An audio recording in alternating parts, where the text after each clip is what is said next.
তাহলে আমাদের তুললে কেন? তাহলে আমাদের তুললে কেন? আরে আমরা তো এরকম ট্রাভেল করি সব পর্যন্ত এরকম।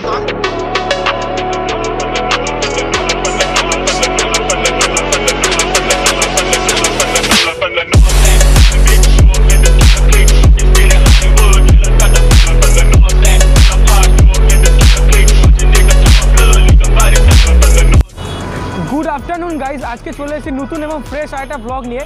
আজকে আমি যাচ্ছি নিউ টাউনের ওখানে, কারণ ওখানে একটা নতুন মিউজিয়াম খুলেছে, এয়ারক্রাফট মিউজিয়াম। তো আমার সাথে দুটো ভাই আছে, এদেরকে নিয়েই যাব। এরাই আর কি বায়না করছিল যে নিয়ে যাওয়ার জন্য, তাই এদেরকে নিয়ে যাব।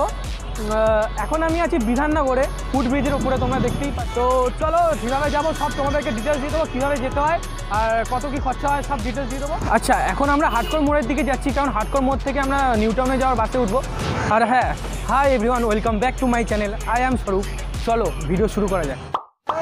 তো আমাদের বাস চলে এসছে, নিউ টাউন যাওয়ার বাস, এটাতে উঠবো।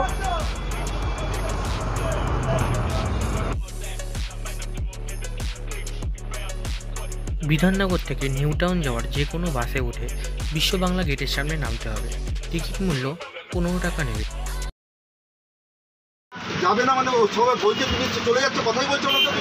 তুমি এরকম তো কথা ছিল না। আবার কি কথা হচ্ছে তোমার? বাসে স্টুডেন্ট আসছে, কি কথা হচ্ছে তোমার? রাস্তা তোমার তো কথা ছিল না এরকম, না তোমার তো কথা ছিল যাওয়ার। তাহলে আমাদের তুললে কেন? তাহলে আমাদের তুললে কেন? আরে আমরা তো এরকম ট্রাভেল করি সব পর্যন্ত এরকম দাঁড়িয়ে সিটি সেন্টার থেকে প্যাসেঞ্জার তুই তোলে। তো সেইটা তো তোমার প্রথমে তোলার আগে বলা উচিত ছিল যে আমরা প্যাসেঞ্জার তুলবো। স্কুলের ছুটি হবে, তারপর অফিসের ছুটি হবে। তুমি একটা কাজ করো, লোকেরা কথা বলছে, তুমি তো কথা বলবে, তুমি তো এরকম এগিয়ে যাচ্ছ, ঠিক আছে না? একটা জায়গায় 15 মিনিট কাটিয়ে দিচ্ছ দাঁড়িয়ে। আচ্ছা, আমরা বাস থেকে নেমে গেছি। বাসের ভিতরে একটু ক্যাচাল হয়ে গেছিলো। যে বাসটা উঠেছিলাম সেই বাসটা প্রচণ্ড আস্তে আস্তে চালাচ্ছিল। তারপর একটা কাকা বিশাল ঝামেলা করেছে, তারপর খুব জোরে চালিয়েছে। এইসব বাদ দাও, আমার পিছনে দেখো।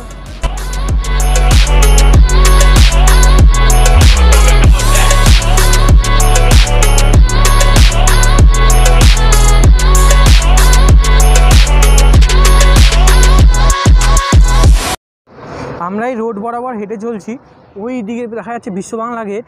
তো 5 মিনিট লাগবে হেঁটে যেতে। এই ভাইকে দিয়েছি গুগল ম্যাপটা দেখতে, গুগল ম্যাপ দেখে দেখে যাচ্ছে, কারণ ও আমরা রাস্তাটা চিনি না। এই যে গুগল ম্যাপ দেখে আমরা যাচ্ছি, 5 মিনিট লাগবে গুগল ম্যাপে দেখাচ্ছে। তো আমি যেভাবে যাচ্ছি সেইভাবে তোমরাও যাবে। তো আমরা মিউজিয়ামের সামনে চলে এসেছি, ওইখানে দেখা যাচ্ছে, কিন্তু আমাদের যাওয়ার রাস্তা নেই, আমাদেরকে ওই দিক দিয়ে ঘুরে ঘুরে আসতে হবে। যারা আমাদের মতো ভুল করছে তাদের জন্য ছোট্ট একটা রাস্তা আছে, এইখান দিয়ে আসতে পারো। এই মিউজিয়ামের টিকিট মূল্য 30 টাকা করে। সোমবার পুরোপুরি বন্ধ থাকে, মঙ্গলবার থেকে শুক্রবার 8:30 থেকে 8:30 পর্যন্ত খোলা, এবং শনি রবি 12টা থেকে 8:30 পর্যন্ত খোলা থাকে, এবং সরকারি ছুটিতেও 12টা থেকে 8:30 পর্যন্ত খোলা থাকে। আমরা ভেতরে ঢুকে গেছি। তো আমাদের টিকিটটা দিয়েছে, টিকিটটা বললো সাথে করে রাখতে, কারণ টিকিটটা ভেতরে ঢোকার সময় লাগবে। আর এখানে বাচ্চা কাচ্চাদের এদের ফ্রি আছে, এ আর ওর ফ্রি আছে। যেহেতু ওরা স্কুলে আই কার্ড আনেনি, তাই জন্য ওদের পয়সা নিয়েছে, না হলে আদারওয়াইজ এরা স্কুলে আই কার্ড আনলে এদের ফ্রি দিত। আর আমি তো একটা ভালো জিনিস দেখতে পাচ্ছি, কিন্তু তোমাদেরকে এখন দেখাবো না, তার জন্য অপেক্ষা করতে হবে। চলো দেখা যাক।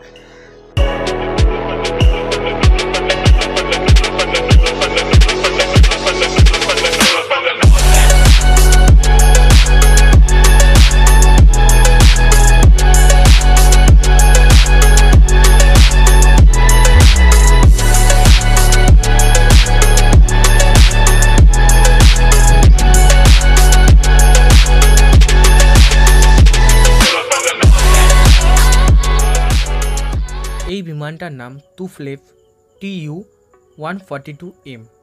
প্রায় 1988 থেকে 2017 পর্যন্ত ইন্ডিয়ান নেভিতে সার্ভিস দিয়েছে এই যুদ্ধ বিমানটি। বিশ্বের সবথেকে বড়, দ্রুততম এবং ভারী বিমান ছিল এটি। ক্যাকটাস, কার্গিল এবং পরাক্রমের মতো বড় বড় যুদ্ধের সাক্ষী ছিল এই বিমানটি। সাধারণত একে সাবমারিন হান্টার বলা হয়। এর মূল কাজ হচ্ছে সমুদ্রের তলে লুকিয়ে থাকা সাবমারিনকে ডিটেক্ট করে তাকে ধ্বংস করে দেওয়া। এই সামনে সাদা রঙের অংশটা তোমরা দেখতে পাচ্ছ, এর মাধ্যমে উড়ন্ত অবস্থায় এই বিমানটি তেল রিফিউল করতে পারে। তামিলনাড়ু থেকে লরি করে পাটে পাটে বিভক্ত করে আনা হয়েছিল এই যুদ্ধ বিমানটিকে, তারপরে কলকাতায় এনে এখানে অ্যাসেম্বল করা হয়। এটা হলো ভারতবর্ষের দ্বিতীয় বৃহত্তম এয়ারক্রাফট মিউজিয়াম। 2020 সালে মাননীয় মুখ্যমন্ত্রী মমতা বন্দ্যোপাধ্যায় এই মিউজিয়ামটি উদ্বোধন করেন। এই বিমানটিতে টোটাল 8টা প্রপেলার আছে এবং 4টে ইঞ্জিন আছে, এবং এটি উড়তে প্রায় 1.5 টনের কাছাকাছি তেল খরচ হয়। এই বিমানটি একটানা 16 ঘন্টা উড়তে পারে। এই বিমানের ডানাগুলোতেই এর ফিউল ট্যাঙ্ক রয়েছে।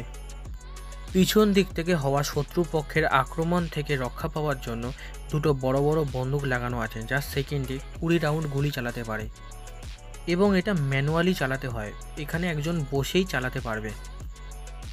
তোমরা দেখতেই পাচ্ছ পিছন থেকে কতটা বড় লাগছে এই বিমানটিকে।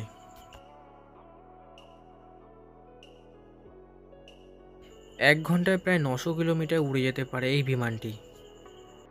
তোমরা দেখতেই পাচ্ছ ঠিক কতটা বড় এই বিমানের চাকাগুলো।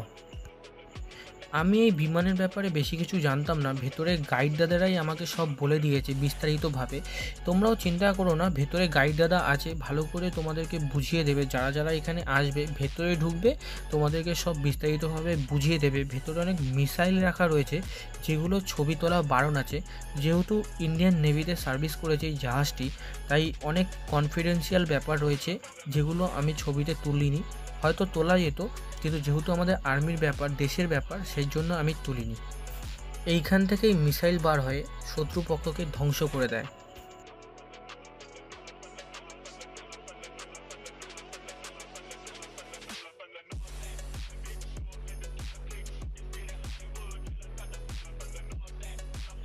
মিউজিয়ামের ঠিক পাশেই রয়েছে একটা বাচ্চাদের খেলার জন্য পার্ক, যেখানে বাচ্চারা খুব মজা করতে পারবে।